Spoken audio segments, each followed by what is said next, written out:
چلائیے. اچھا اب اس کو ذرا سمجھ لیں. یہ جو نماز میں اوریجنل جو نماز ہے وہ اپنی جگہ رہے گی, بیچ میں تسبیحات ایڈ ہوں گی ہر رکعت میں 75 دفعہ. اور اس کا طریقہ آپ علیہ السلام نے کیا فرمایا کہ نماز جب شروع کی پہلی رکعت ثنا پڑھی, سورۃ الفاتحہ پڑھی, اس کے بعد سورت کے بعد 15 دفعہ پڑھنا ہے.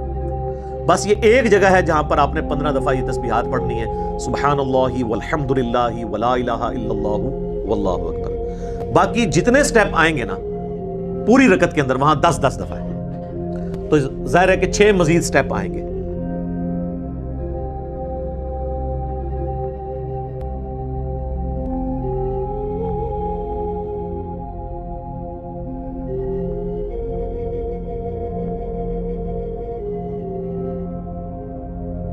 تو یہ 75 دفعہ بن جائے گا.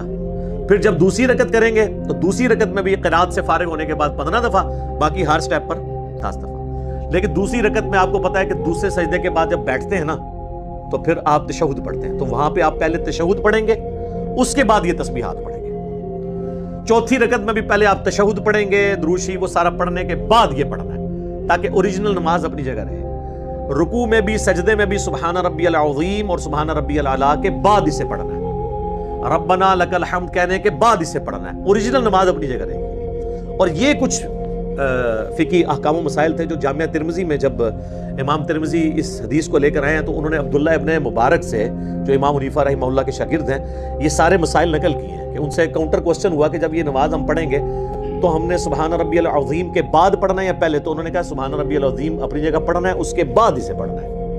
اوریجنل نماز اپنی جگہ رکھنی ہے, اس کے بعد پڑھنا ہے. پھر ایک سوال ان سے ہوا کہ اگر ہمیں اس میں کوئی غلطی لگ جائے اور سجدہ صاحب واجب ہو جائے تو سجدہ صاحب کے جو 2 سجدے کرنے ہیں ان میں جو 2 بیچ میں آ جانے جلسے بھی ان میں بھی سب میں پڑھنا ہے, تو انہوں نے کہا نہیں, وہ سجدہ صاحب عام سجدہ صاحب کی طرح ہوگا, اس لیے کہ ہر رکعت میں 300 سے زیادہ دفعہ نہیں پڑھنا.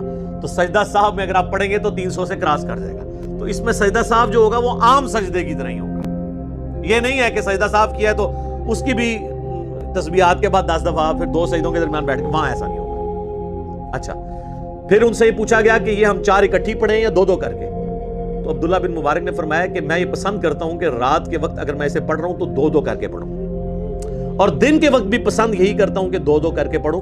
البتہ دن کو پڑھوں تو 4 رکعت اکٹھی پڑھنے میں بھی حرج نہیں. یعنی انہوں نے کہا یہ پسندیدہ ہے کہ 2 کر کے پڑھیں, اور سنت بھی یہی ہے, افضل بھی یہی ہے, اور اس میں تھکاوٹ بھی نہیں ہوگی اور آپ رکعتیں بھولیں گے بھی نہیں. ورنہ صلاۃ و تسبیح میں اگر رکعت بھول جائے اور پھر آپ کام کی طرف جائیں تو ظاہر ہے وہ تو اتنی لمبی ہو جائے گی